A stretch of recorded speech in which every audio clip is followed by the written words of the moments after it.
Bonjour à tous, j'espère que vous avez la forme, moi je suis très content, c'est ouf, j'espère vous faire partager ma bonne humeur aujourd'hui parce que je suis vraiment content. Nous sommes le lundi 26 août et un mini teaser, on va appeler ça comme ça, a vu le jour pour l'épisode 9 et je peux vous dire que c'est magnifique. On perd pas de temps, on est parti pour l'analyse du mini teaser. Alors on va passer les extraits de la trilogie et de la prélogie parce que c'est du déjà vu, mais c'est vraiment cool d'avoir incorporé ces deux trilogies à la vidéo. Ils n'étaient pas obligés de mettre ces images, mais ils l'ont fait, donc c'est très bien. On n'oublie personne. Passons aux premières images de l'épisode 9. On commence avec un aperçu des héros principaux, Finn, Chewie, Rey, C-3PO et Poe Dameron sur la fameuse planète du teaser de la célébration. Planète qui porte le nom maintenant de Pasaana, donc pas de Tatooine, de Jedha ou autre. C'est une nouvelle planète. On peut voir derrière eux sur la droite le Faucon Millennium, donc ils sont sûrement venus seuls, et avec ce vaisseau bien sûr, ce qui veut peut-être dire que Leia doit être restée sur la planète qu'on verra après. On peut voir que Rey a son sabre laser, mais surtout elle possède encore son bâton en main. Et bien sûr le blaster d'Han Solo, une façon peut-être de ne pas oublier ses origines. Prochain plan magnifique sur une sorte de village, encore une fois sur Pasaana, et d'ailleurs on sait à quoi ressemblent les villageois grâce à la photo dévoilée la dernière fois par Vanity Fair. On peut voir que le village a l'air de fêter quelque chose, notamment avec les cerfs-volants et les villageois qui ont l'air de danser. Un très beau plan je trouve. Prochaine séquence très courte avec Leia Organa, un plan je ne sais pas vous mais qui met du baume au cœur. On y voit Leia avec un petit air de fierté. Elle regarde sûrement Rey partir vers un lieu inconnu, ce qui connecte ce plan au plan du teaser où il s'enlace à l'époque. Il y a aussi le fameux arrière-plan qu'on revoit là et un peu plus tard, et je pense que Leia va rester vraiment sur cette planète qui ressemble encore une fois beaucoup à Endor au niveau des couleurs. Prochain plan, et là c'est le sursaut, une petite flotte de la résistance fait son apparition. Magnifique. Analysons tout ça. On peut y voir des vaisseaux qui datent surtout de l'Alliance rebelle, ce qui met bien en avant le peu de moyens qu'a la résistance, et c'est finalement un mal pour un bien. C'est bien de montrer un truc comme ça. Ça montre qu'ils n'ont pas autant de moyens que le premier ordre. Déjà, on peut y voir des B-Wing, qu'on n'a pas tellement aperçus dans les films finalement. Je crois qu'on les voit même qu'une seule fois dans la saga Star Wars, c'est dans l'épisode 6 si je ne dis pas de bêtises. Mais par contre, on a un épisode entier dessus dans Star Wars Rebels, et il fait très mal. Il faut savoir que c'est un vaisseau en plus de ça d'origine Mon Calamari, donc ça ouvre la porte à l'aide des Mon Calamari dans ce film. Donc on a déjà des B-Wing, ça c'est vraiment cool.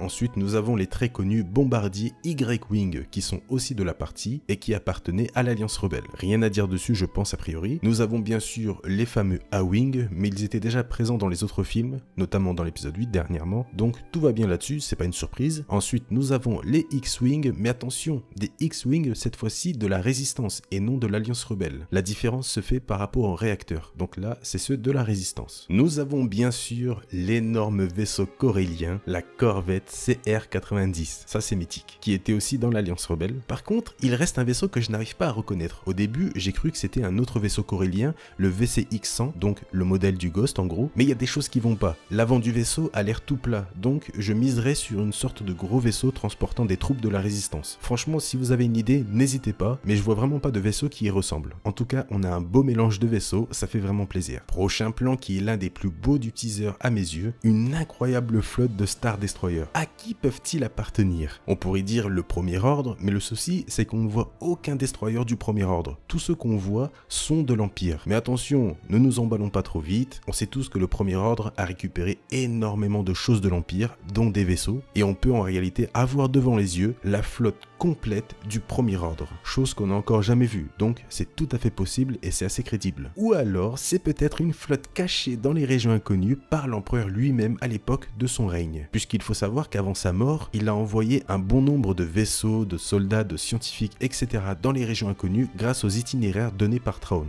Je vous en parlerai plus de ça dans le Star Info qui est dédié à la naissance du premier ordre et qui arrivera sûrement la semaine prochaine ou cette semaine. Donc c'est peut-être cette fameuse flotte qui a pu être ensuite récupérée par Snoke ou Kylo Ren, on ne sait pas. Mais le plan de la Résistance et celui-là sont différents, donc ils ne sont pas au même endroit. Ils se préparent sûrement chacun de leur côté. Deuxième plan du même type avec les Star Destroyer où on peut voir le nombre incroyable de vaisseaux présents. Prochain plan avec cette fois-ci Finn, Jannah et un pilote de la Résistance. Et ils ont l'air d'être en pleine bataille. On peut le voir à droite avec un B-Wing et les tirs verts d'un ennemi, donc sûrement du premier ordre. Mais en tout cas, ils ont l'air surpris, donc sûrement devant la fameuse flotte ou devant quelque chose d'autre d'assez impressionnant. Prochain plan rapide qui est excellent, celui d'un C3PO avec les yeux rouges. Et là, C3PO me fait énormément penser à un droïde du Légende appelé C3PX, qui était un droïde de protocole reprogrammé en droïde assassin qui a servi plusieurs maîtres, dont Dark Maul, avant sa mort, entre guillemets, dans l'épisode 1. Est-ce lui qu'on aperçoit sur ce plan, ou peut-être même une reprogrammation de C3PO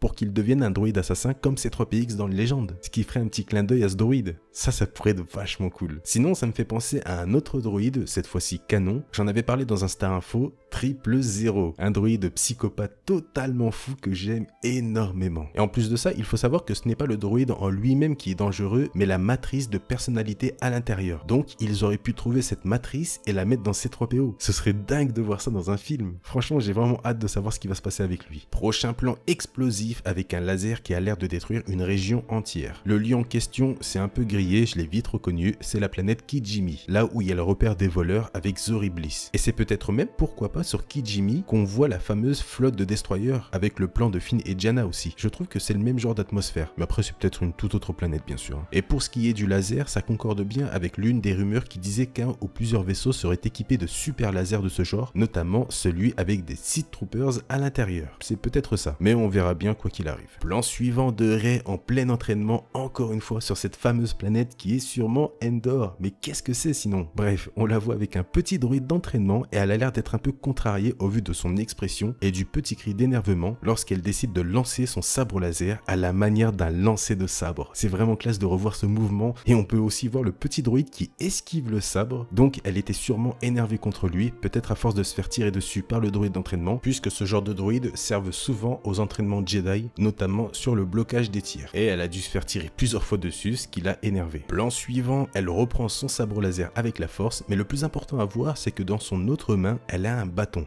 Alors, c'est pas l'habituel, là c'est juste un simple bâton, ça peut peut-être nous indiquer deux choses là. La première, c'est qu'elle a sûrement perdu son autre bâton, c'est une possibilité, d'où le fait qu'elle s'entraîne avec celui-là. Et la deuxième chose, c'est qu'elle apprend peut-être à combattre avec un sabre laser dans une main et un bâton dans l'autre, ce qui ferait un combo superbe. On peut voir aussi qu'elle a un ruban rouge au bras, sûrement une marque pour dire que cette main est là uniquement pour le sabre laser et l'autre main pour le bâton. En tout cas, c'est vraiment bien de voir qu'elle s'entraîne encore malgré tout, ce qui prouve qu'elle a encore des choses à apprendre. Plan suivant, enfin Kylo Ren est montré, sans son casque cette fois-ci, on le voit avancer d'un pas motivé en sortant directement son sabre laser, mais surtout on peut voir derrière lui le fameux vaisseau du teaser. Donc on peut en conclure officiellement, pour ceux qui ne pensaient pas que c'était lui, que c'était bien Kylo Ren dans le teaser et non un simple pilote ou un chevalier qui fonce vers Rey. Et bien sûr, on y voit encore cette fameuse planète sombre avec la foudre. Même lieu que la flotte de Star Destroyer, ça c'est sûr et certain. Maintenant, est-ce que c'est Kijimi ou un autre lieu? Ça on verra bien. Plan suivant magnifique, Rey contre Kylo Ren.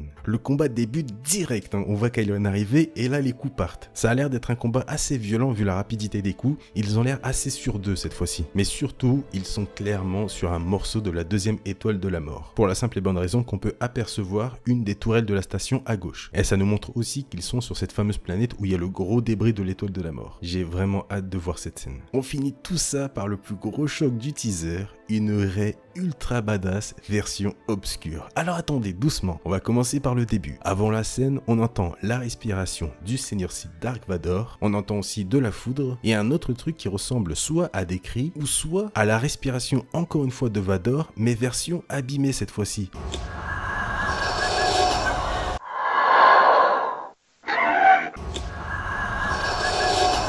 Je trouve que ça y ressemble. Et ensuite, nous voyons Rey, ou du moins quelque chose qui lui ressemble. Ce qu'on peut voir, c'est qu'elle tient déjà un sabre laser à double lame. C'est assez stylé. Mais là où c'est inhabituel, c'est au niveau de son fonctionnement, au niveau du manche. Pour ceux qui ont vu The Clone Wars, c'est un manche similaire au sabre laser de Pong Krill ou des Gardiens du Temple. Au niveau des lames maintenant, c'est exactement dans le même style que le sabre laser de Kylo Ren. Maintenant, c'est au niveau de Rey qu'on va s'intéresser. On peut voir déjà à son visage qu'elle ne possède aucune émotion. Son expression est froide. Mais c'est au niveau de sa tenue que c'est intéressant. Attention, petite théorie. Sa tenue ressemble énormément, comme par hasard, à la tenue de Kylo Ren, notamment avec la capuche, la petite ceinture qu'on arrive à voir si on regarde bien, la grande cape, et au niveau des manches, c'est exactement dans le même style. Il y a un petit rajout par contre, on peut voir qu'elle a une bague. Et vu que c'est censé être une sorte d'illusion ou de vision, je vois bien la situation en gros, si Snoke à l'époque n'avait pas corrompu Ben, mais Rey. Et je pense que c'est ça que cette vision veut nous faire montrer. Une sorte de futur alternatif, on va dire, où c'est Rey qui serait devenue la méchante et Kylo Ren en gros,